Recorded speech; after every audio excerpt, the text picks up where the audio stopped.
Welcome to Directionally Correct, a people analytics podcast with Cole and Scott. Today's guest, Steve Hunt, founder of i3 Talent and author of Talent Tectonics. Hey, Directionally Correct fans. If you're looking to stay connected to the podcast, make sure to subscribe to our Substack newsletter, watch our videos on YouTube, or listen to the podcast on your app of choice. This podcast is dedicated to you to help educate and entertain you on how to effectively do people analytics.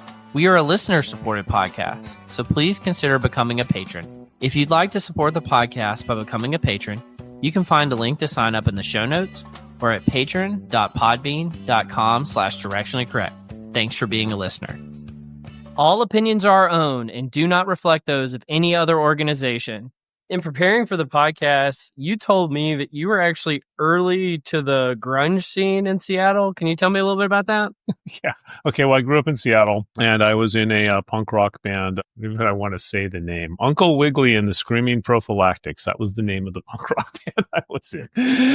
And it was kind of a lot to put on a t-shirt. Yeah, it was kind of just a reason. As my friend said, we were going to get together and drink beer. Why don't we get together, drink beer, and make a lot of noise? And so I was in this band, and we did perform. And this was when grunge was just all starting, right? And this is how close I was to hitting the big time. I was at a concert where we opened for a band that became a band that turned into a band that became Soundgarden. So there you go. Yeah, I was that far away from making it. And I did. And another funny story, one of my best friends is a recording engineer and actually recorded Pearl Jam. He was one of the people on the albums. And this was like 10 years later, so I'm in my 30s. And I was going to see my friend Sam at the recording studio, and Pearl Jam was recording there. And so I briefly met Eddie Vedder, and he is a really nice guy. People always say about that. But they said, my friends say, hey, we're going to go out to have some burgers. And it was with Stone Gossard, if you know these names, Kip Tyler from Soundgarden, and I can't remember his name, but the bass player from Mudhoney. And we went out, and these are all bands I listened to, and we were just like hanging out and talking. And the funny thing is that they're the same age, right? We're all in the same age. We spent most of the time talking about kitchen remodeling and childcare. Well, yeah, what I hear you saying, Steve, is if Kurt Cobain were still alive, you would be what he looked like. So,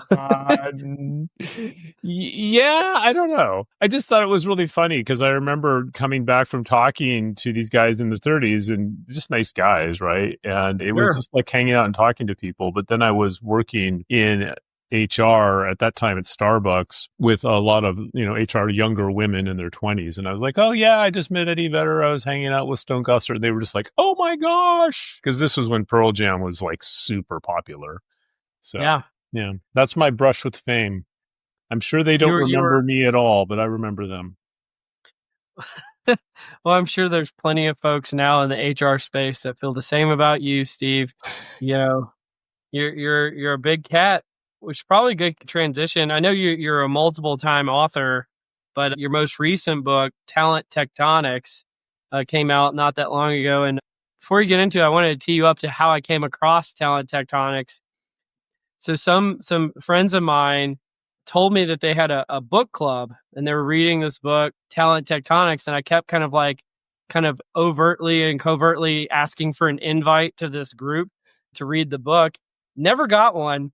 And so my retribution is I was like, well, I'll just invite the author on the podcast since you won't invite me to your book club. So I've read your book. It's great. But can you talk to me a little bit about what is what's the thesis behind Talent Tectonics and what makes it interesting and different?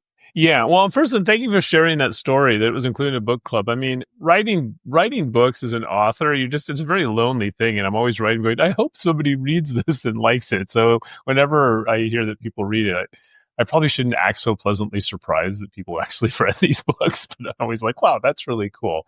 That's, makes you feel good. The reason I wrote Talent Tectonics, and I kind of joke, it's my third in my HR trilogy adventure stories. It's the third book I've written, but it's based off of my work. I kind of have had a pretty interesting career, I think. It's more common now, but it wasn't when I started. So when I started out as a computer programmer before I became an IO psychologist. I would say I wasn't a very good computer programmer. And then but because I was always around technology, my career is always focused on how can we use technology to apply psychological principles to work? And I've been, was recognized. That's what I was recognized as a fellow in IO psychology for, was advancing the application of psychology through the use of technology. And in my work, it's been just working with literally, in this point, thousands of companies on using technology to try to solve different work problems. And I wrote Talent Tectonics because I was seeing the same issues coming up in lots and lots of companies. And I was kind of a unique perspective as a psychologist working in the technology field with companies across all these different industries. And I wanted to make sense of it.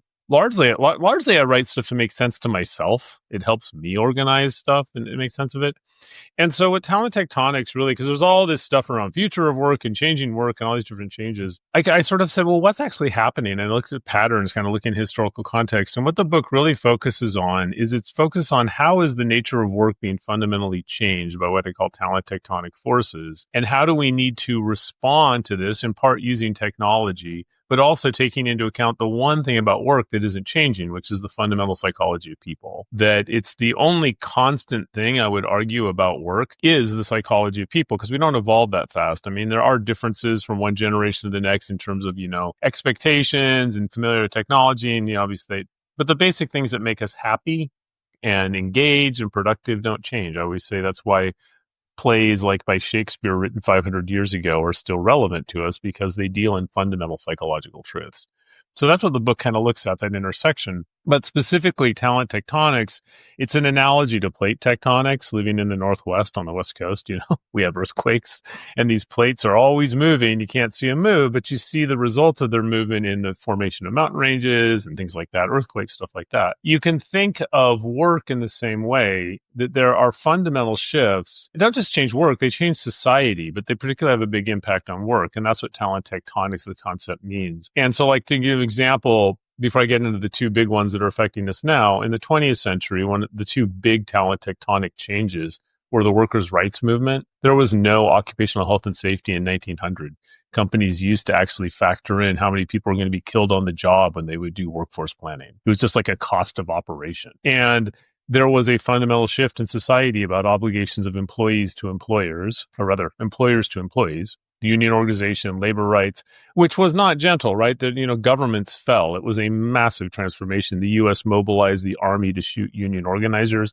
People don't really know this history, but a lot of things we take for granted is just work, 40-hour work week, all that other stuff, massive society. Battle of Blair Mountain. Yeah. Just, I think it would benefit our society as a whole if people had more of a history of how we got where we are. But and that's that we still living out that shifted our very nature of how we view work and what work is. And the same thing, the other big one in the 20th century was the education and entry of women into the professional workforce, which again has radically shifted society. We still have a long way to go with gender equity, but when you look at how much society's changed, that's what I mean by talent tectonic shift. And the two big ones that are playing out now, digitalization of everything, technology permeating every aspect of work and life, and demographics, specifically that there's more people aging out of a lot of labor markets and entering into them, because people know that our birth rates have been going down, but I think sometimes they don't realize how much. I mean, it's like dropped by more than 2/3 in many parts of the world, and we're living longer. So the book looks at work from the perspective of how those two things are changing the nature of work and the nature of labor markets, and how we need to rethink work and how companies are rethinking it, managing a world of accelerating change and chronic skill shortage. And how much does it cover things like, as a part of that technology shift, like what's going on with AI? In preparation for this podcast, you told me that your dad actually wrote one of the first books on AI, which I thought was fascinating. How does that align to kind of some of the tectonic plate shifts that are going on in the book? It's funny, actually, in your time that I have that book right here. Oh, that's wild. What's it called? It is called, I'll hold it up to the screen, Artificial Intelligence. There you go. 1975. Good luck finding that on Google right now. Oh my gosh, yeah. What AI is doing is it's accelerating the digitalization shift that was already happening. It's not changing the direction of it, it's expanding it. And it's accelerating it. I think the way that I would talk about AI, it's what's overwhelming us is how fast it's happening. Imagine if we'd gone from the iPhone 1 to the iPhone 15 in 2 years. Yeah. And you think about it, that our society has been massively transformed by things like the internet and mobile, but it happened it happened fast, but more slowly than AI. AI is just happening so quickly. Well, one thing is interesting, actually, my dad, when he wrote that book in 1975, and it was a look at the mathematics that underlie AI, which has been around for a long time, the basic mathematics of AI. And in the book, he actually said, the math works for natural language processing. Computers just aren't fast enough. This problem will be solved. And then 50 years later, here we are. But I think the way that I look at AI and this impact of technology and that shift, the digitalization shift, what's happening is the purpose of work is fundamentally being changed in society. If you look at, 250 years ago during the agricultural age, the main reason people worked was to grow and distribute food so we didn't starve to death. That was the main purpose of work. Then in the Industrial Revolution, we got much more effective at growing and distributing food. So a lot of the purpose of work shifted from growing food so we don't die to building things that make us comfortable, clothing, cars, houses, stuff like that. But now with digitalization and automation, the bulk of jobs are what are called knowledge and service work now. And what's the purpose of a knowledge and service job? You're basically supposed to solve problems or provide care that make people feel good about what it is you're doing for them. Your job is really to exceed people's expectations. And their expectations are constantly changing. And so the purpose of work is to deal with the stuff that the technology can't do, which is when the technology doesn't work, or finding new ways to use the technology, or making people feel good about their experiences with these services. When you look at the purpose of work being your job is to exceed other people's expectations, which are constantly shifting, what has happened is work has become physically, over the last 50 years, work is physically much, much easier. Anyone who tells you work was better 50 years ago did not work 50 years ago. It literally shortened people's lives. It just wore you down. Work now is physically easier, but it's psychologically a lot more difficult, because what you're being asked to do is you're being asked to deal with all these changes, keep up with all these things. And AI is just fully even more accelerating that. And Cole, you're familiar with this concept of emotional labor, the exhaustion of trying to act one way when you don't feel that way internally. That's why we're seeing these rising increases in burnout and stress and disengagement and all these other things, is that people are sort of struggling to keep up. And it's also why employee experience has become so important, because I want to really always focus this. To me, employee experience, sometimes people talk about it as engagement and retention. Yeah, if people aren't engaged and they don't stick around, they're not going to be effective, but they can't do their job. They can't be creative, caring, collaborative, all that stuff companies want people to do if they're burned out, exhausted, or stressed. That's a lot of what this book talks about. It talks about how do we need to rethink work and how companies are. And it's based on my experience with lots and lots of companies doing this stuff. How do we need to rethink work using technology to provide better employee experiences that tap into, which is another thing the book talks about, people's unbelievable capacity for dealing with change. One of the biggest myths about people is people fear change. It's they don't fear change. We fear bad change. We fear bad things happening to us. We're skeptical, as going back to being little monkeys in the trees. Change makes us nervous, but we thrive on it. That's the competitive niche of humans, is our ability to adapt to changing work environments. Changing environments in general, right? To adapt to changing environments. We're really good at it. It's called learning. It's innate. It's the only thing. When kids are born, all they know how to do is eat, poop, and learn. And I kind of joke, and they're really good at all three if you've ever had kids. Yeah. But as a parent, you don't teach your kids how to learn. You create this environment, and it's just a joy to do it. But the problem is that in the industrial age, particularly, everything was focused on productivity, and we're most productive when we're doing stuff we already know how to do in a repetitive manner. Well, all the productivity work is being automated, and AI is just accelerating that. So now what we want people to do is all this stuff that's about adaptability, and the psychological conditions that make people good at dealing with change are very different from the psychological conditions focused on productivity. Yeah, did you ever read Daniel Kahneman's book, Thinking Fast and Slow? I did read. It's been quite a while. Okay. But he talks about system 1 versus system 2 thinking. And the system 2 thinking is very cognitively taxing for human beings. We don't enjoy it. We try to avoid it at all costs, but it's kind of where the roots of things like creativity come from, critical thinking, actually weighing the pros and cons of something, but also thinking about things like adapting to change. Right. And so you could almost say that we're hardwired to not want to adapt to change, because we would prefer system 1 thinking, which is more rote, doing what you did yesterday, not really thinking, having heuristics and all of those types of things. So I don't know. I find that to be fascinating. But you've mentioned a few times things like productivity and what does the future of work look like. You've done a ton of work in your career with talent and performance management. And I get questions all the time about like, what are the top HR metrics that we should be tracking? And I always think like there are no top HR metrics. The real metrics are questions that are really hard to answer, like how can we quantify people's productivity or how can we quantify things like quality of hire? Can you speak to that at all? Yeah, I can. And before I get into that, because it's really important, I want to go back to what you talked about Kahneman stuff, because I don't completely agree Yeah, with him about we don't like to do system one thinking. I think the thing system two. is that often we think of it as work because of the way it's presented, and we're concerned that we're going to fail. And that's kind of fear of change. We don't fear change. We do fear punishment. And the most punishing part of change is inability to cope with it. But if you create the right conditions for people, people thrive on change. And the right conditions are basically one, the change has to be meaningful to them. They have to understand, how is this going to help me get what I want out of life? And that's not just money. That can be fulfillment. It can be spending time with their family. When it comes to work, money's part of work, but it's the nature of the job.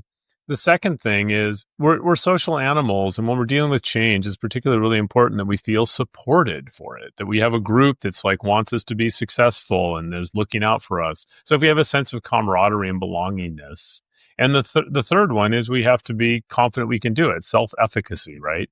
That we have the tools and resources.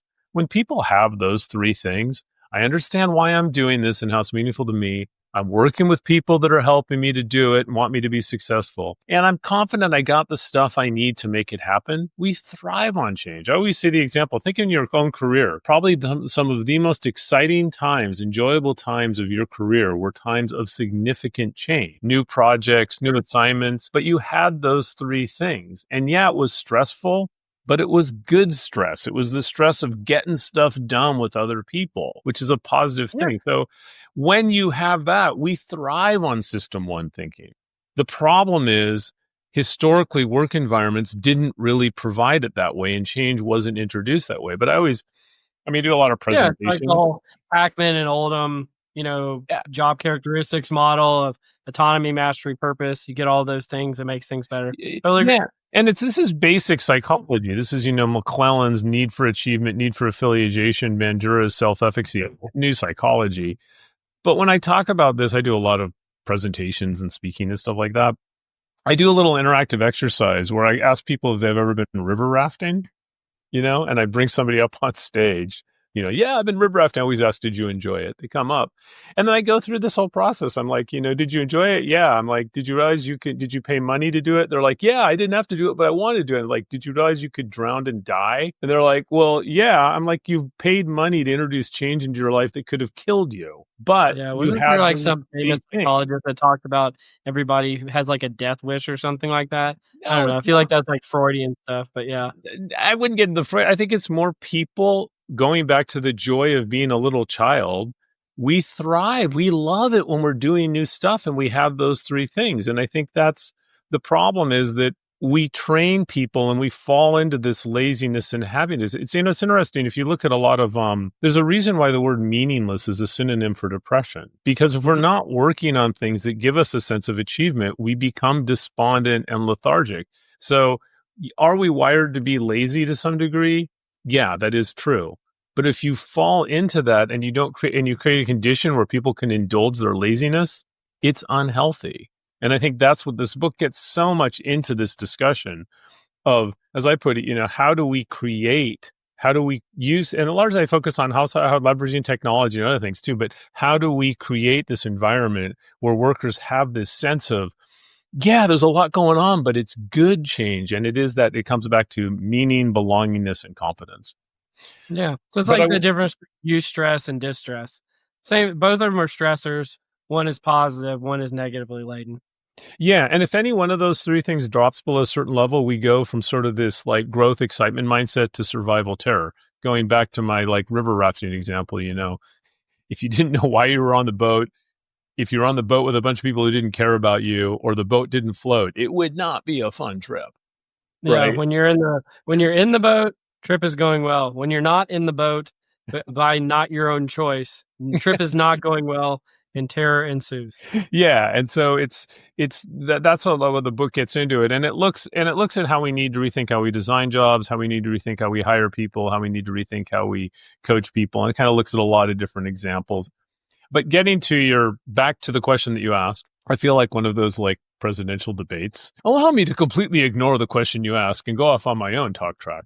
Um, If you want to, Steve, I mean, no, we're not debating, but if you want to, we can. no, I want to answer the question that you asked. I just wanted to. The thing you said about Kahneman was really interesting because I never thought about that. I disagreed with him, but when you pointed it out, I'm realizing I don't totally agree with him on that. I agree with him on pretty much everything else, which I'm sure he's really relieved to hear. Yeah, he was been waiting. He's like, when is Steve going to come around that my Nobel Prize winning economics ideas, even though I was classically trained as a psychologist, I wonder when that Steve Hunt guy is going to come around and give me my due. And tell me, did I earn this Nobel Prize? Yeah, exactly. Yeah. I had can we go off on random stories every so often because you triggered one? I had dinner with the 2019 Nobel laureate in physics, Dr. Gerard Moreau. Talk about one of the most amazing people I've ever met. In what way? I don't know who that is, so you're going to have to. And that's the thing. Everyone should. It bothers me as a society that you know who Kim Kardashian is and you don't know who Gerard Moreau is. Well, if it makes you feel better, I wish I didn't know who Kim Kardashian was. So that makes me feel a little bit better. That's true. Gerard Moreau, he invented something called high-intensity pulse lasers, which I won't try to get into the whole physics of it, but they basically just concentrate insane amounts of power in very small doses. Like he said, if this thing was left on for a second, it would bring down the power grid of the East Coast. And it's these just super high-intensity pulse lasers. And among other things, I mean, they're so high, they just literally obliterate stuff. They're like, I know you don't like Star Trek, but your colleague does. They're like, imagine photon torpedoes. They're for real. But it's lost on me, Steve. I'm sorry. I warned you.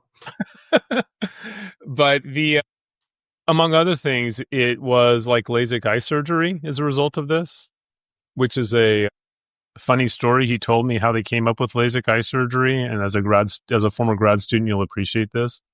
They were in the lab working with these lasers, and one of the grad students got a laser in their eye, which is not as bad as it sounds. It can be, but it's like, and he goes, yeah, and the grad student, we said, we need to take you to the hospital. And the grad student's like, no, I don't want them to shut down the lab. He's like, what a good grad student, willing to sacrifice their eye to keep the research going. But he goes, no, I'm a good advisor. We got to go to the lab. We got to go to the hospital, rather. We go into the hospital, and you were applauding the wins of the labor movement earlier, and now we're talking about shooting laser beams into graduate students' eyes as progress. Well, the graduate student shot the laser into their own eye. So, okay, this is why we need occupational health and safety. Yeah. Because the grad student was not wearing the prescribed eye protection. So the problem was the fail of compliance of HR policies. But to finish this with a fascinating story, so I was talking to this guy, was amazing, this Nobel laureate, Gerard Moreau, about all the stuff he's done. But he was telling me this story, and this is a great story of innovation, where they go into the emergency room, and I always get it wrong, the optometrist, ophthalmologist, the eye surgeon. I always confuse those two words. But the eye surgeon goes in and looks and says, yeah, it's a laser, we can fix it, it'll be all right. But then he goes, what kind of laser is this? I see these, fairly often, and usually it's like a ragged sort of burn mark. And this is an absolute perfect circle. And the guy goes, well, it's this high intensity pulse laser that we just developed. And the guy quit his job at the hospital, joined Moreau's lab, and they developed LASIK eye surgery because a grad student got a laser in their eye. Well, I don't know what the moral of the story is, but that is there's no moral. It's just when you talked about Nobel laureates, that triggered that story. So, okay, going back, and I've just listened to a lot of your podcasts, and I'm indulging myself in these stories because in Directionally Correct, I found that sometimes you guys weave into some pretty wide spectrum. We meander. We're all over the place. So, but getting back to your question about the measurement of like purpose of HR, it's really. Well, there's the two sides. There is the compliance side and all that sort of stuff. But the other side is to increase workforce productivity and, maximize value of the money you spend on people. And people are really expensive. I don't view that as a bad Machiavellian thing. I always say, actually in my book, I say, look, good employee experiences don't come from working for failing companies. It's about how do you balance these two things. And I think the point that you got into is one of the biggest challenges for HR as a function is companies really struggle to measure the value of people. And the issue is, I think, with the HR issue is that the real value of employees, it's not measured in HR technology systems. I'll share a great story I had with it. It was the head of compensation for this big global manufacturing company. And he had implemented this technology. I worked, a lot of my jobs is helping companies sell HR technology and use HR technology. And so he had implemented our solution. And he was talking about how they used to have $500 million a year tied up in merit increases and bonuses. And he goes, it used to be managed on Excel spreadsheets. We had teams of people just trying to keep track of all this, this $500 million annual spend. And he goes, and then we moved to the cloud, and now we've got it like one person can keep track of it, and it's all in one place, and it's awesome. And I was like, well, that's good. That's great. But then I asked him, I said, what's the return on investment of that $500 million annual operating spend? And he looks at me and he kind of jokes. He goes, people don't quit too often. They don't complain too much. And we laughed. Can you imagine going to a CFO in any other field saying, I want to spend $500 million a year in perpetuity. And the bar is going to be people aren't going to quit and they're not going to complain. That is kind of where we largely are in the world of HR, because we don't pay people to be engaged, have skills, and not quit. Granted, if they don't have those things, they won't be productive. We pay them to drive sales, create customer service, but all that data is not measured in HR systems. And can I dig into that for a second? Yeah. Just because you're hitting on one of my like hot button things. So like if I have an HR tech vendor who markets to me, a lot of times they'll build like an ROI business case. And you know what they'll say is their ROI is that they reduce turnover and they increase employee engagement. Yep. Now that's basically the same thing as our people don't quit too often and our people are happy. Exactly. Right? Yeah. And in that HR tech vendor's use case, they're seeing that as a wild success. But you're saying now that the CFO is going to see this as this huge failure and waste of money. How do you square that circle? Well, I don't think the CFO will see it as a huge failure and waste of money. They just see it, oh, well, that's just HR. HR can't actually demonstrate the real value of what it does beyond those two things. And in defense, too, if you don't have those two things, you're not going to get productivity and sales and all this other stuff, right? But when you're really trying to demonstrate the value, and I think a lot of really devastating workforce decisions are a result of us not being able to show that value. When you look at all the restructuring as a good example, there is tons of research that shows that restructuring obviously saves you a lot of money in the short term, but long term is not good for long-term company growth. But companies... Can I actually dig into that right now? Yeah. Because like one of the things I see going on is there's a lot of restructuring going on. And like historically, and maybe this is just me looking at the past with, glossy eyes and thinking the past is better than the present. But it seemed like a lot of restructuring in the past was just due to like economics and maybe the market was turning south or something like that. Whereas right now it seems punitive a lot of times. And is that like sometimes it's like, hey, I don't like you guys, and therefore I'm going to fire a whole bunch of you. And do you see that at all, or maybe has it always been this way? And maybe I'm just looking at the past with rose-colored glasses. Yeah, I don't know how much of it actually is punitive. I do think there's some examples of that. I do think most restructuring, and just having worked with a lot of leaders at the level, they don't want to do it. There's there are total asshole leaders out there, but thank goodness they're in the minority. Most executives are fundamentally good people. I think the thing is that they make this decision without an understanding of what they're doing. So I always like to say, ideally we should be able to measure what is the cost of not hiring somebody. You know? Because hire people to spend money on them, right? But we are really good at measuring all the money we spend on people, but really bad at measuring the value people provide, going on the fact that, again, it's not about being engaged and not quit. You'll see pockets where that's not true, like to some degree sales, although in salespeople get a lot of credit for stuff they probably didn't create, actually. Nope. But there's a little more of a tie, and that's historically.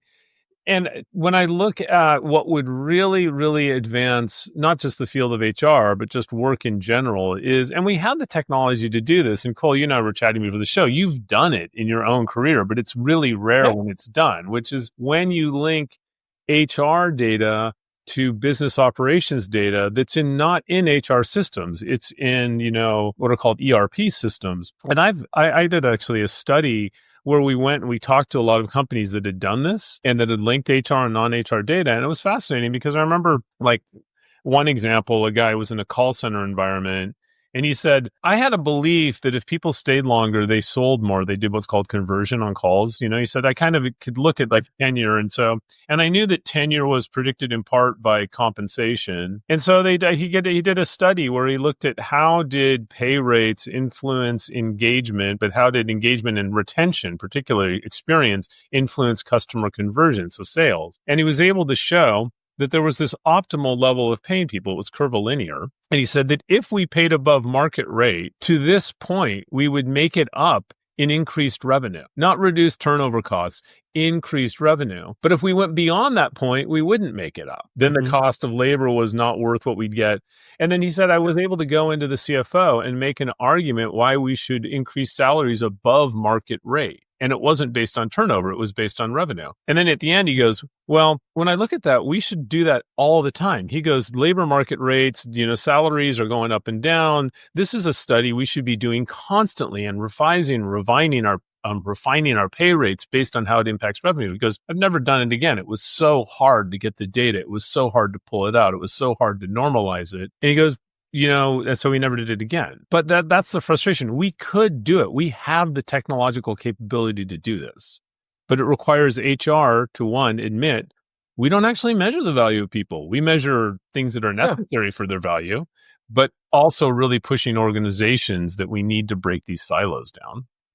Well, I think there's been billions of dollars invested in HR technology development just since 2022. Mm-hmm. Why aren't we doing more of this now? Why aren't we building HR technology that makes this easier? Why, if it really is that impactful, which again, I violently agree with you that it is. And I've written a whole book on how to do it effectively that's coming out later this year. But why aren't we investing there? Why are we investing in the next, recruiting app that doesn't make it makes it moderately easier to recruit people? Oh, I think one is low hanging fruit. It's a lot easier to replace existing things than it is to get companies to do something entirely new. So from a vendor perspective, now I will say, and I don't mention vendor or companies in name, but I am working with a company specifically just because they're focused on measuring quality of hire. And I have a book coming out on quality of hire too. It's more of a book. Look at you. Fancy. I tried to tee you up earlier. You wouldn't take the bait. I tell you, I want to say too, it's organic written. It's all organic text, no artificial text in my book. Thank you very much. Well, except for part of the appendix, but the main part of the book, all organic. Nobody reads the appendix anyway, Yeah, exactly. So there is stuff being done, but I think your question's a really good one. And why do I think it is? I think that on the vendor side, it's two things. One, customers aren't asking for it. If people were asking for it, they would build it, but they're not being asked for it. And because they're not being asked for it, it's far easier to just play in your existing silo and replace existing practices than trying to get a company to operate differently than it had in its past. And it is complicated stuff too. I will say historically we didn't do it because it would have been really, really hard. But now as everything moves to the cloud, the issue is not, this is a very solvable problem now with everything moved to the cloud technology. It wasn't when we were all in on-prem distributed systems. But then on the company side, I think it's two things. I think one of it is companies have lived this way for so long that they don't realize it could be better.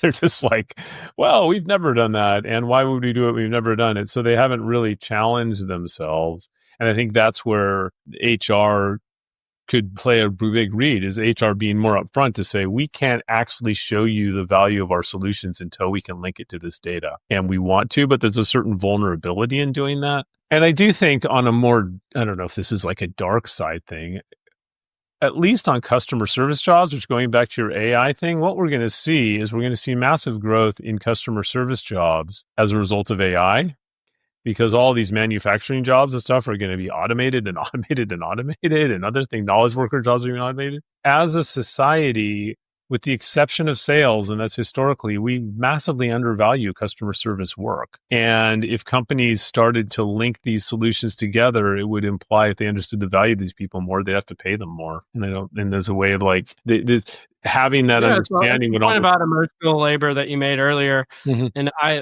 this is a big callback, but I wrote an article a few years ago called "Everyone Gets Paid the Same," and it breaks down all the different facets of pay. And I say the one exception, well, there's two exceptions to the rule. If you get paid in equity, that's not technically like dollars and cents. That has the ability to grow exponentially, not linearly necessarily. But the second is emotional labor, which Mhm. it is incredibly difficult labor, but it is not paid equitably to its difficulty. Not at And all. so it should be, my only should in that theory is that emotional labor should be paid more than it is right now. Absolutely. It has a huge impact. And it's going to, if we really, it's I get your examples proof. Why is like every retail clerk paid at the same hourly rate?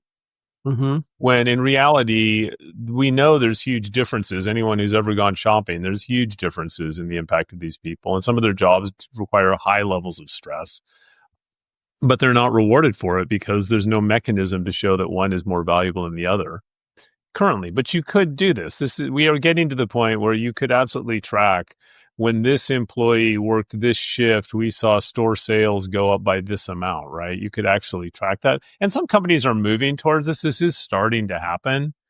But historically, we just have these models of, oh, well, those are the people that are all paid the same. The whole concept, and it's interesting because a lot of this stuff in the book, actually, Talent Tectonics talks a lot about this. A lot of our conceptualizations of work are based on really outdated technology. So, like, Mm-hmm. this hourly pay is a really good example. Why do we have hourly pay? We have hourly pay because with the technology of the early 1900s, that was the only way we could consistently measure what we thought might sort of be performance. Yeah. But in reality, showing up and being there for 8 hours doesn't mean you're getting anything done. It does mean you're giving your life. So I think somebody deserves compensation for it. But if that's where you stop, it's going back to what we talked to, you're paying people just to show up. Where I get into a lot of conversations, not so much on the equity ones, an interesting one. That's just one because I happen to do a lot of work in equity and basically was getting very concerned about resistance I was seeing rising against, which are basically things we should do. We should try to make feel welcome, belong, supported. Going back to the other tectonic shift demographics, we can't afford to not take advantage of all the potential of people in our society. And there's like I get angry when I hear, I don't always express it, but internally I get angry when I hear people say declining birth rates are bad for economies. That's not true. One, declining birth rates are good for our planet. But the other one is they're bad for economies that historically depended on exploiting large amounts of underemployed people. Yeah. We have enough people in society to do the work that needs to be done, but we are not effectively leveraging all the people we have in society. There's a saying that potential is equally distributed, but opportunity is not. And that's Mm-hmm. absolutely true. And that's particularly true still with women that are underutilized, people from other sort of like, historically disenfranchised groups. And that's what these done well, diversity programs are really about helping people that are facing challenges that we're not familiar with. You know, like Yeah. like remote work is a really good example. Remote work is one of the most inclusive things that's happened in our lifetime. I was the employment of people with disabilities after coming out of the pandemic is the highest it's ever been in our country. And I remember before the pandemic, I know somebody is legally blind. She's a programmer. She goes, I can work, because most legally blind people aren't 100% blind. She goes, I've got all this special stuff at home so I can program, but asking me to commute, that's a game changer. And the question is, what's more important, what's in my head or where my ability to get my head into an office every day? This is one of these things where I really like exploring how can we use technology to rethink work that makes it more inclusive and supportive so we can leverage everyone in our society. And the book talks quite a bit about this, but I think remote work is a great example because there's nothing natural about commuting into offices every day. The only reason often when I'm talking about remote work, I start by showing a picture of the British Admiralty building in Greenwich, England that was built in 1700, I think. Mm-hmm. And I gotta say, what's interesting about this building, it was the very first purpose-built office building in England. It was the very first time, before that where people worked were farms or factories or places where they lived. It was the very first building that was ever built so people could commute to it every day and have meetings. And it's like, well, why did they build it? Right. Why did they create this thing? Well, in 1700, the British Navy was becoming this highly complex global organization, and they needed better ways to communicate and collaborate. So taking into account the communication technology available in 1700, they invented the office building. It's a form of communication technology. That's what it is. Just like Zoom, Teams, email, and just like any form of communication technology, it's got its strengths and it's got its weaknesses. You can over rely on email, you can over rely on the office for sure. But it got so widely adopted that people forgot it even was a form of technology. And it took a pandemic for society to realize that we weren't using this technology because it was effective. We were doing it because it was familiar. We were doing it to treat people like homeroom and take roll. Well, right, the dark side of I guess for the British, the carrier pigeons just weren't cutting it Yeah. for communication any longer.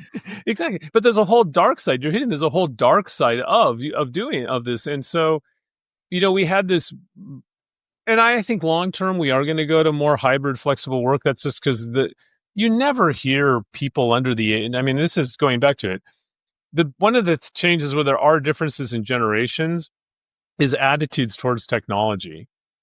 People get comfortable with the technology that they used when they grew up. I remember when I was in grad school and email started coming out, and you had people that would have their administrative assistants print out their email because it ain't natural to read on a screen, and I'll tell you, none of those people were under the age of 35. Now I think with remote hybrid work, I'm printing out my emails all the time. I can't help it. All the time. Yeah. I just like killing trees. Yeah. But can't stop. But getting into this issue, this is what there's so much of the Talent Tectonics gets into, and by work in general, though, is like our understanding of technology enables and constrains our imagination of how we could do work. So the example of going back to why don't we link employee data to business data? Well, because historically the technology made it almost impossible to do. But if people understood modern technology, I think you'll see this break down.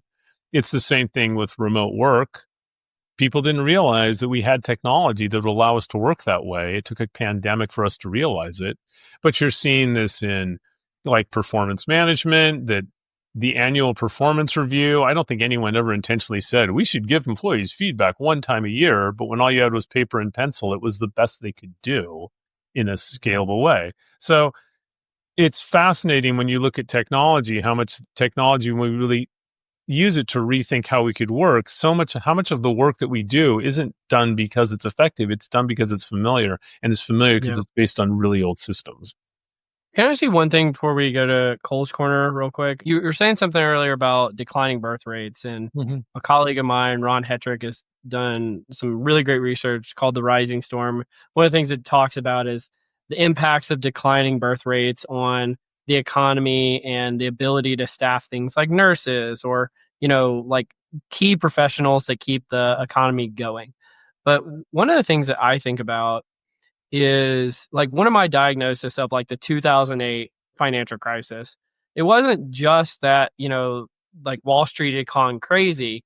The reason why, the bottom came out from the economy is because there were literally more houses built than humans to live in them. Right. And because of that, they built out whole neighborhoods in Florida and Las Vegas and outside Chicago. And there was lots of neighborhoods that just people were buying second and third homes with loans that they should have never gotten and things like that. And so there was a lot of overbuilding that happened that fundamentally, made the prices of real estate crash all of a sudden.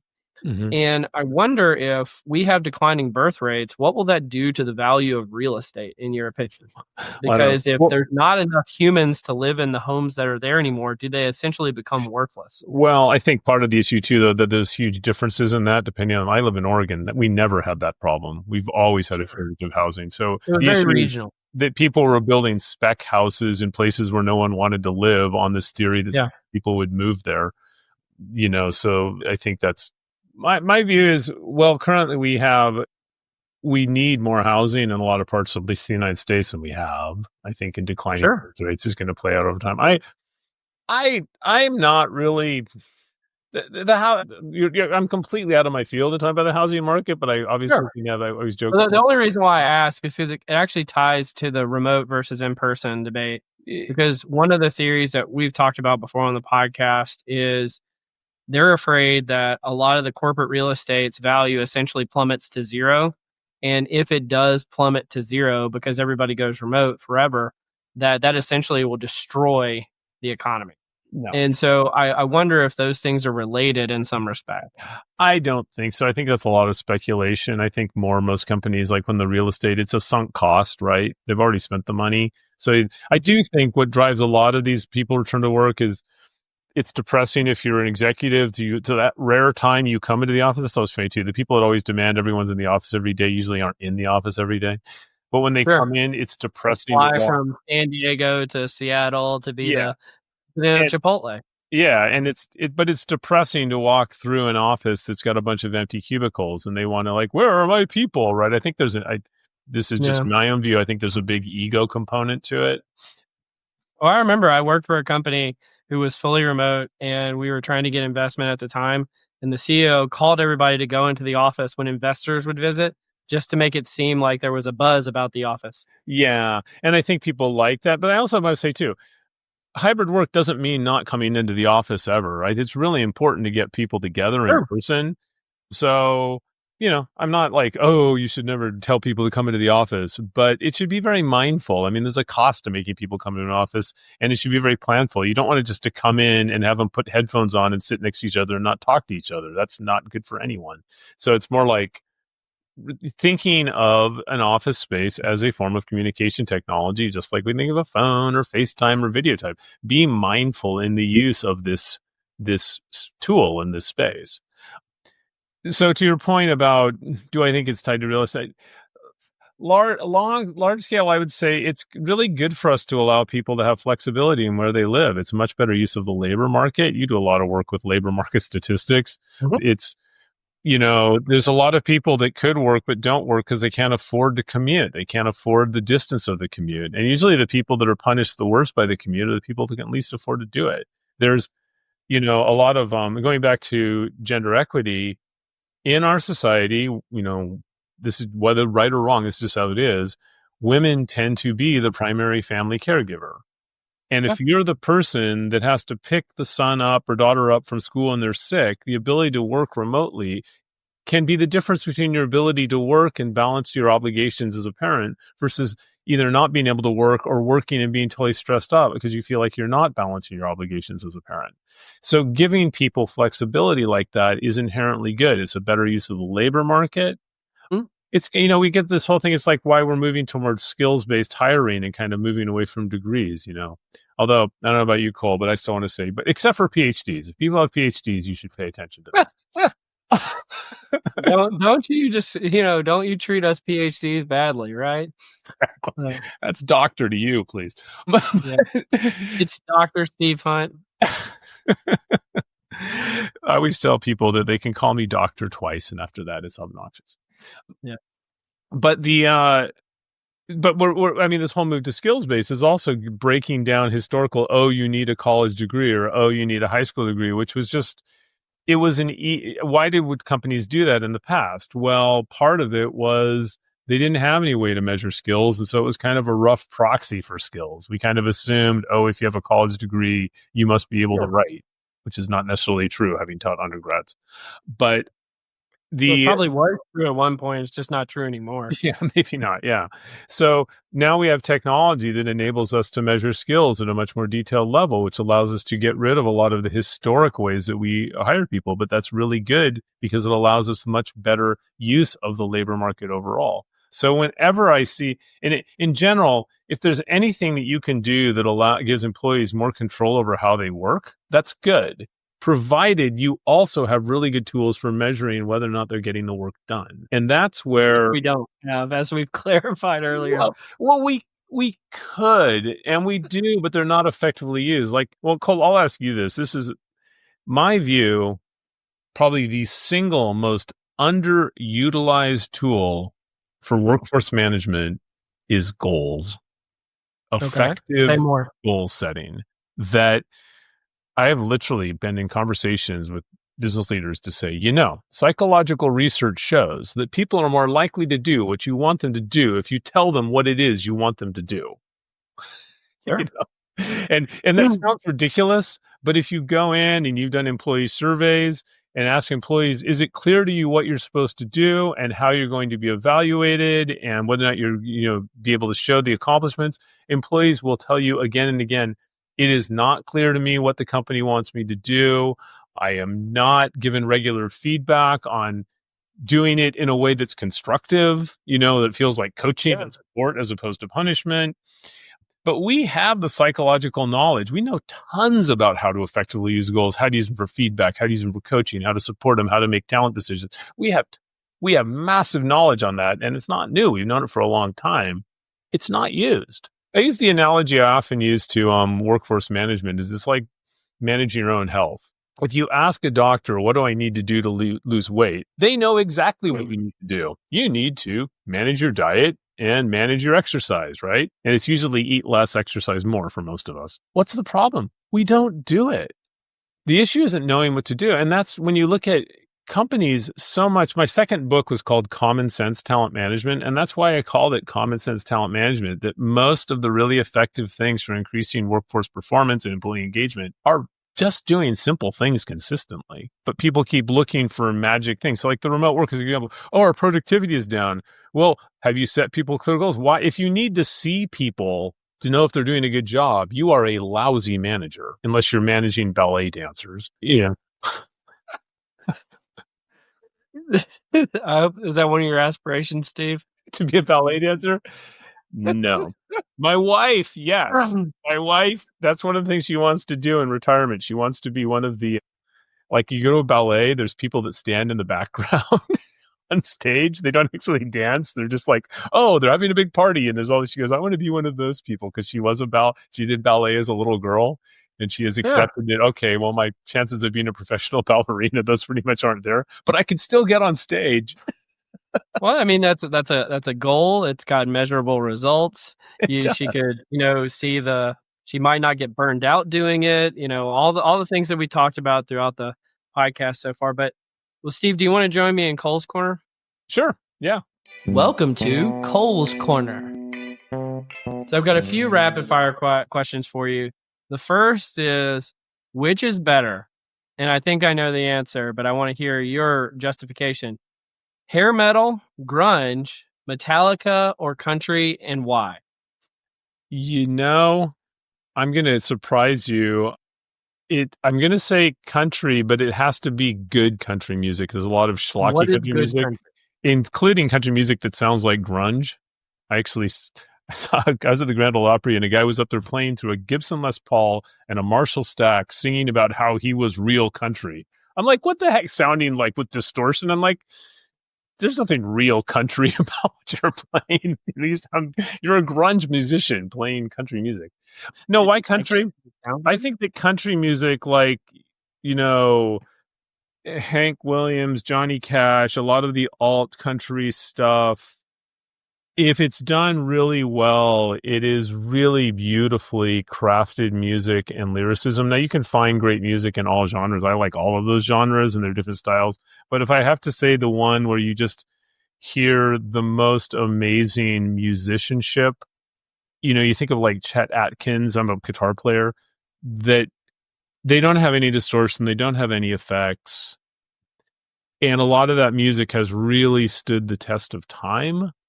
Where they're really speaking. And I'm saying the caveat big here is, if I had to say if you took the best of any of those genres, I would have to say, if I had to say the stuff that is most to me artistically impressive is the best, it would be really, really good country music. That said, I love all that stuff. But that's just me. Yeah.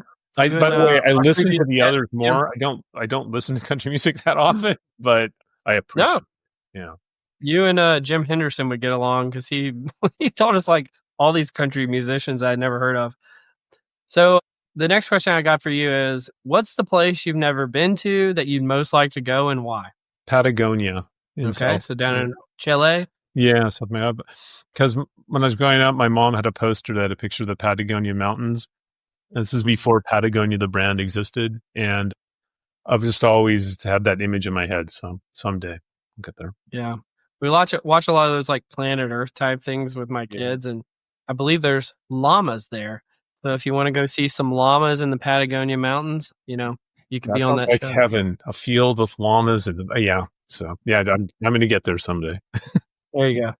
Why do you do what you do? I think it's a partially it's a reflection certainly of my upbringing. I grew up around psychology and computers and those sorts of things. So it definitely influenced me. I always joke that I say that if psychology, my mom was a counseling psychologist that did mid-career counseling, and my dad was a cognitive psychologist, and pretty well known actually in the field of cognitive psychology. But I always joke that if psychology is genetic, it's a recessive trait because I'm one of four and I'm the only one that went into psychology. My brother was a biophysicist, my other brother's a commercial real estate salesman, and my sister was a clown.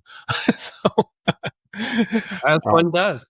yeah, as Yeah. one does, But my sort of credo is, and better work environments create better world environments. I mean, if you look at what makes people happy in life, it's, health, social relationships, and experiences. Well, the biggest experience that defines a lot of people's lives is their work, and their work affects their health and their family and social relationships. And we can do so much more to make work better and do it again. It's not an employee versus employer kind of thing. It's good for both of them if we manage that. And I've worked with companies that have struck that balance. And it is just a wonderful thing when you see people. I mean, when an organization it's a group of people collaborating using shared resources to get something done they couldn't do by themselves. It's like humanity at its best when it comes together. And it's funny. One of the things I talk about, like why I work and write and all this, I joke sometimes my muses for writing are anger and arrogance. Anger, anger that the world's going about doing things the wrong way when it comes to work, and arrogance that I know the right way to do it. But I would say when I know what the stuff Good motivation. I actually share those do you, those muses. Yeah, it's really because otherwise you wouldn't write anything. You're like, no, I'm like what's pounding the keyboard.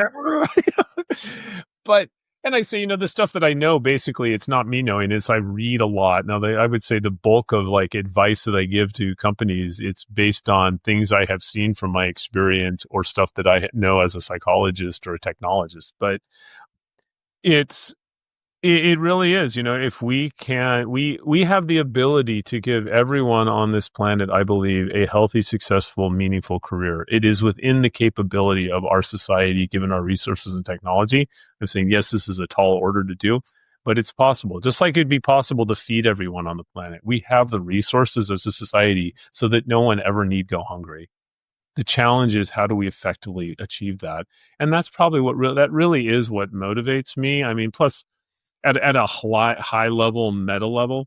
At a lower level, I just love this stuff. I just find it fascinating. I'm just geek out about it. I could talk about, don't ask me about performance rating scales. I could talk about that for a long time. Well, I got one big question for you. And so we haven't dug into it too much today, but you've alluded to it a little bit, but you worked a lot of your career in the HR technology space. And so the question I've got for you is if you were creating an HR technology startup today, what would it be focused on? Would it be related to AI in some way? And how would you ensure that it was successful? Well, from a marketing standpoint, if it had nothing to do with AI, I'd still say it was related to AI. That's part of the answer. That's a good answer. Well, actually, the funny thing too is I was on a panel that was talking about the legality of AI, and we talked so much about how poorly defined it is, and these things that like make AI illegal is like making math illegal. It's like no, it's not well defined. But what I'm would I here do? selling That's sand AI. yeah, Sand, but it's AI. exactly. I a company. What would I focus? Well, I say I am working right now. In my current role, I'm like I worked for a really big, massive technology company, and for a variety of reasons decided to leave there. And what I've been doing since actually is working with startups that are doing stuff that if I start one up, I would do. So there's this one that's focused on quality of hire because I think that's that gets that whole idea. Quality of hire is about matching how we hire and onboard people to the performance and the contribution they make to the organization. It was the very topic we were talking about before. And nothing good comes from putting people in jobs where they can't be successful. And, don't blame the employee. If somebody fails in the first year, it's not their fault. You shouldn't have something about your hiring process or onboarding process is screwed up. Don't blame them. So that's an example of a company I'm working with. I'm working with another company that does what is called collaborative learning, which I think is be really, really critical as we automate more in our AI. It's technology that is designed to get information out of the heads of one expert and get it into the minds of other people. And if you think about a big concern with these generative AI agents is when you automate something, AI can only automate things that are digitally captured. But often the most important knowledge and expertise isn't captured. It's in somebody's head. And that's what you need to find a way to retain when you use AI to automate work. And that's kind of so this focus on this is technology that wasn't originally developed with AI specifically in mind, but it's a technology I think it'll be really, really critical as we start very rapidly automating jobs. Because as you pointed out earlier, the companies are rushing towards get that AI in and reduce headcount costs. It's like, well, once these people walk out of the door, they're taking the stuff that's in their head too, that the AI did not capture. And that's the expertise that really matters. So that's an interesting one. I think but I could go on and on. There's so many fascinating ones. In every single area, I think there's going to be more stuff. And I think the metaverse is going to come back in some ways with virtual reality and in a different way. I think with all these technologies get hyped. Certainly skills. I think one of the things that we need better association between skills, job objectives, and cost centers.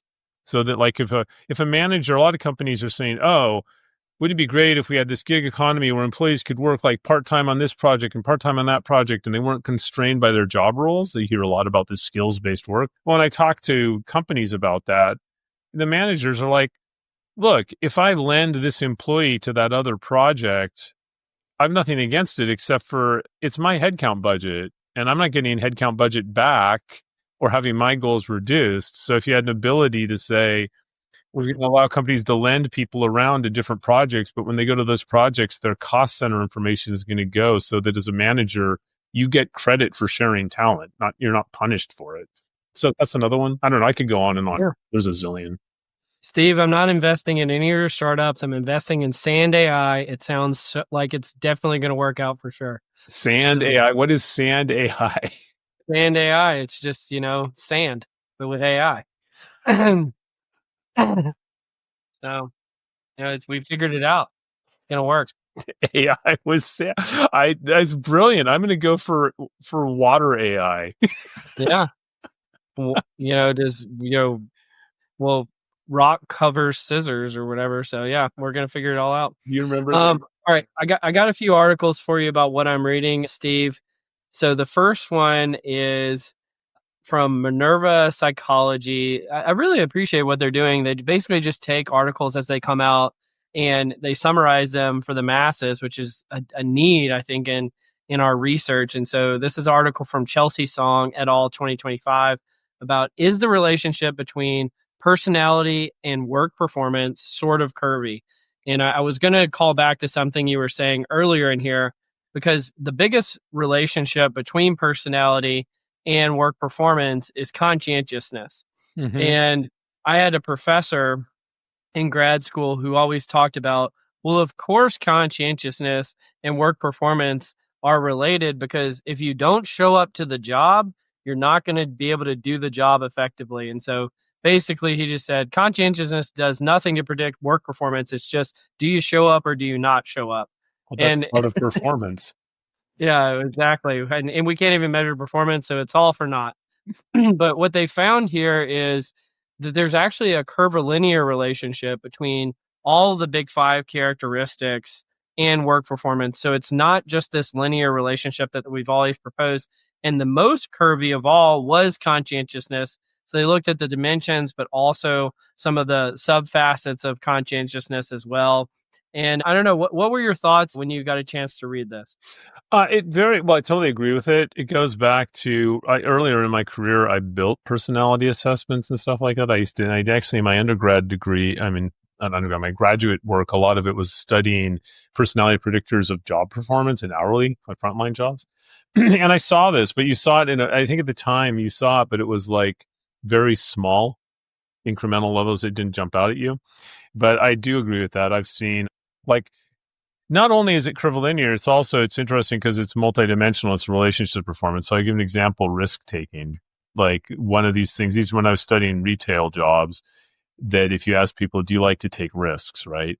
That was actually a positive predictor for sales because it was sort of like extroversion, outgoingness, but it was a negative predictor for other things. So that's not curvilinear per se, but it does say that there's an optimal level of risk taking. You kind of want to balance. We want you to take risks, but not too much. It's probably correlated to whether people want to go whitewater rafting too. Yeah, I imagine. Yeah. So, and I think the conscientiousness is a really good example that if you go also on that, it's like at a certain point, you don't want just people like having functional fixation. Sometimes it's like at a certain point, it's not worth getting that thing done, right? Let it go. I think that makes sense to me, that you could be too conscientious. I will say too, and Well, that was the funny thing that I took away from it, is it actually showed it's not a linear relationship, and I expected it to be curvilinear. Like, the more conscientious you got, it kind of leveled off. Yeah. But it was actually the opposite finding, which is the most conscientious people actually had the highest relationship, which is not what I was expecting. Well, and I think on this, you have to look at what is the performance criteria. Sure. It's you're going to find it depending on the job. And that's always a big thing. Whenever you look at personality in general, there's no universally best personality. It depends on what you're doing for, which, if you got into the evolutionary reason for personality, that makes sense. We have different personalities because it was adaptability to different environments over time. At least that's what one would argue. And that means that there is no ideal personality. It depends on the environment that you're in. Yeah. I think there are probably some personality types now that don't do well in modern society, but that is a different topic entirely. Yeah. I will tell too, the thing that this triggered with me, and I shared it with you when you sent the article, is actually I was involved in a company called Unicrew that was bought by Kronos that actually did some of the very first machine learning back in like 2006. We did hourly, where we would get information on like retail associates, and we track how long they stayed in the job and how much they sold. And then we would feed it back in, and we were processing like 25,000 applicants a day. I mean, but the technology was 2006. You were doing it all on like TI-89 calculators. Yeah, it was just but we did find like curvilinear relationships. And even more interesting was we found really fascinating interactions. And like one that I thought was really cool was, and it was like like a retail, like shoe salesman in a mall kind of job. And you say, okay, well, you want people to be agreeable. That is to get along with each other, other people. That would be predictive of that job. Probably the other one was, are you socially outgoing? Do you start up conversations with people? Stuff like that. And you say, okay, well, those two things, yeah, that makes sense. And we put them into the assessment. And they did predict performance in general. If you weren't agreeable, you were a bad salesperson. If you didn't have no social confidence, you were a bad salesperson. But the best salespeople were actually mid-level agreeable and very high socially confident. They didn't want to be your friend. They wanted to sell you shoes, right? And so it was interesting that in that case, they had goals, right? Yeah. They were sticking to the goal. They were sticking to the goals. My job is not to make friends. My job is to sell you stuff. And it was interesting because what it said is the best employee was not the opposite of the worst employee, which is like every reality TV show. The person gets on the show and they say, "I'm not here to make friends. I'm here to win." Yeah, it is. And I was sometimes, having worked with zillions of salespeople in my career, which I say this with the greatest respect, the thing that makes salespeople really effective is what makes them annoying. They're very task focused. Yeah, I'm sure they're very conscientious too, and that's why you see the little tail upwards. Not in the way that most people think of conscientious. Some of them are. They will follow up a million times. They're very goal focused. Yes, very focused. Yep, absolutely. Well, the next one I've got for you is a piece about, and it's very much related to our conversation today about the effectiveness of the work and how can we measure the effectiveness. And so it's by a guy named John Whitfield, made a post about, is it time to move beyond Kirkpatrick and Phillips models for measuring L&D effectiveness? And so he cites some research that shows between 10 and 40% of the investment in L&D programs, only about that much of the investment actually translates to lasting behavioral change. So very, very low relationship there.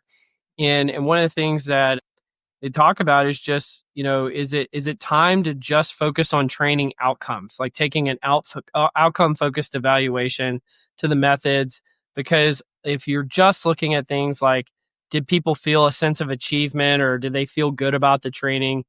Is that really going to, create this ROI that we're looking for in the workplace? So I don't know, before I comment on it, do you have any thoughts about this one? I read it and it didn't really feel like it was saying anything, to be honest. No criticism of the person for that. New to me that we should measure the outcome and impact of training. Well, whoa, hold the press. Yeah. So I think the Kirkpatrick's model, I think the problem with Kirkpatrick's model, it kind of goes back to what we talked about earlier, which we don't pay people to be happy. We pay people to get stuff done. But if they're not happy, they're probably not likely to get it done, kind of thing. Yeah. That by having these lower order metrics that really aren't that valuable, people satisfy with it, and you could make an argument that who cares if they like the training? Although I personally think, if you can't even make the training enjoyable, come on. I mean, on the flip side, I think this was on one of your podcasts recently, that sometimes the thing that helps people learning are not necessarily enjoyable. Didn't you? Check me on this because I can't remember the name, but I remember you were talking to somebody who said that one of the most effective parts of their training was forcing executives to take tests. Yeah, I recall that somebody saying that. I can't remember what episode it was. Which they hated. They said they hated it. Yeah. They hated it because it forced them to realize they didn't know everything. And so I think in that point, I think the person, if I was to put a spin on this article, what I'd say is the most sort of what could be a really interesting argument that they could make is not that Kirkpatrick is not good or bad, but to say that the goal of training isn't necessarily to make people happy. And in fact, there are certain aspects of learning that probably are extremely discomfortable. And that by having this idea that we focus on smile sheets, it's not just not that valuable. It could also lead you to making suboptimal training. Yeah. It's funny. So an episode that hasn't come out yet, but that Scott and I have recorded, I talk about some research that I've done that actually shows if you look at Kirkpatrick's level 3, which is just like, did the training transfer onto the job? It's actually inversely correlated with level 1, which is how good people feel about it. Yeah. So if you feel really good about it, they're like, from the work that I've done in the past, you're actually less likely to transfer the training into the real world and vice versa. And so really I always tell people, all I ever care about is level 3 of Kirkpatrick, and that's it. Yeah. And I think that's a good argument. And that's not what this article says. I think this article would be better if it was more what you just said, which is to say, and I think if you went back, and I haven't read Kirkpatrick in years, I think we're not necessarily saying anything that he wouldn't agree with. But I think that's a really, really good point. And I always use these analogies right to help too. It's like, the best workouts that are going to make you perform well in the match usually are not pleasant. Mm-hmm. As my high school gym teacher would always say, no pain, no gain, right? All right. Well, I'll hit you with this last one really quick because this has been one of our longer episodes. It's been sort of a marathon today. But last article I'm reading right now is from friend of the podcast, previous guest, Amit Mohindra. He wrote an article, "Who is the human in the loop?" And so he starts the article out by saying, every AI discussion invariably reaches a point where someone says, yes, but there has to be a human in the loop, right? Because the human is there for oversight. But the question is left out, who is that human that's in the loop? He goes on and elaborates much more on this topic. But the principle is that the human that's described is likely some kind of data scientist who is looking at the models, training the models, looking to see if there's any kind of bias and the like. But what that does is it cuts out the traditional decision maker. So imagine you're a hiring manager. You presumably are the one making the final decision on who to hire. But if you have a model who's making decisions on who to hire and with no hiring manager input, if there is a human in the loop, it's probably not the hiring manager anymore. It's some data scientist. And therefore, the data scientist becomes the real decision maker, not the hiring manager anymore. And so I thought this was a fascinating part of the AI discussion that really no one's talking about. And again, knowing that your dad wrote a book on AI, and you've worked at a lot of companies who are doing a lot of work in this space over the years, and you used your TI-89 in 2006 to look at the curvilinear relationships between personality and job performance. I wondered what your perspective on it was, Steve. I am actually writing an article on this very topic. I found this was really interesting. And it is this idea of what's the future of these humans in the loop. And the point that I started out on this is that if we go with the assumption that we're going to use AI as much as we possibly can, which we probably are more and more and more, then you have to say, well, what is that AI can never do? And this kind of gets a little philosophical, but it's the two things I would argue that AI can never do is one, it can never care for people, because caring fundamentally is defined as a person giving their life in the form of time and attention to the well-being of another person. It's an organic process. I always use the example of it's like when you get on that stupid AI phone tree, press 3, press 4, and you're like, I just want to talk to a person. When you finally get a person on the phone, you feel better even if they can't help you, because, and so I think one of the things, we're always going to need humans in the loop to give this sense of caring. But a lot of the other tasks, it's almost like it's like humans in the loop will be like salt in a meal. There's like the right amount. If it's missing, the meal's lousy, but you don't want to put too much in it, right? So it's like, I think that, and that's going to be a really fascinating thing, figuring out how do we strategically use humans in the loop for caring. But the other thing, and I say this is related to caring, is AI cannot imagine. And, people are like, well, it can come up with new ideas and stuff, in the sense that AI can solve any problem we put at it, and it can keep focusing on it. It's sort of like it can climb any mountain, probably eventually better than we can, and figure a way up. But it cannot decide what mountains to climb, and it can't imagine mountains that don't even exist that it might climb. And I would say that's another human thing, and I'd say that's tied back to our sense of actually mortality as people, that we imagine a better world for ourselves and those we love with because we care about ourselves and we care about those that we love. And imagination, which is the fundamental foundation of creativity and innovation, that's something AI can't do. And so I think the future of humans in the loop is going to be, how do we create jobs that really allow people to be really caring humans, going back to your emotional labor being undervalued. I think the future of work is going to be a lot of emotional labor jobs, which is highly skilled, by the way. I hate the fact that it's it's a trainable skill, it's resilience, all these things. So I think the future of humans in the loop is going to be around caring. And I think the future of humans in the loop is going to be about imagination, but imagination is going to require really strong technical understanding. And that's where we're going to have it's going to be fascinating, because companies, how do you create senior level experts when there are no junior expert jobs? Because all of those will be automated. So I think, optimistic that I am, that you can increasingly see companies create jobs where the purpose of the job is, well, you're going to do stuff that AI could do, but we're going to have you do it because we need somebody to learn how to become an expert. And the only way to become an expert is to actually do the work. I love this. Makes me think, I think this was like right when ChatGPT came out. We covered a slide on the podcast from IBM in 1970. And it was just a single phrase, and it said, computers, and you could insert AI here, but computers can't make decisions because computers can't be held accountable. But that's exactly, as computers can't care. And I use that example that it affects not just the use of it, it also affects our adoption. Like, why don't we embrace self-driving cars? We have the technologies, that's AI, by the way, too. We have the technology to have self-driving cars. Why do people resist it? Because we are more forgiving of humans having accidents than we are of machines, because humans can feel remorse and guilt and machines don't care. And we also imagine we're better drivers in the car, even though we aren't. Resistance is futile, Steve.